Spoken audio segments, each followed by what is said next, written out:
நீங்க பாத்தீங்கன்னா இன்னைக்கு செவ்வாய்க்கிழமை அப்பன் முருகனுக்கு மிகவும் உகந்த நாள். அது இல்லாமல் இன்னைக்கு பிரதோஷம் வேற, நந்தி பகவானுக்கும் மிகவும் உகந்த நாள். அதனால இன்னைக்கு தக்காளி சாதம். இந்த உலகத்தில் உள்ள எல்லாரும் சந்தோஷமா இருக்கணும், நீடோடி நல்லா இருக்கணும் ஐயா. இந்த ஆண்டவன் அருள் எல்லாருக்கும் இருக்கணும் ஐயா. அண்ணாமலையாருக்கு, அண்ணாமலை அம்மனுக்கு, ஆறுபடை முருகனுக்கு, ஆறுபடை முருகனுக்கு.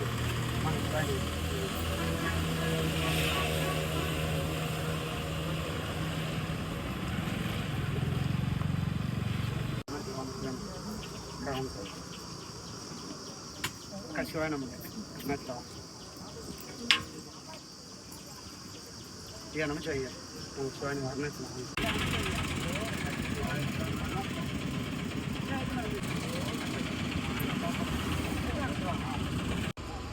ये नमः चाहिए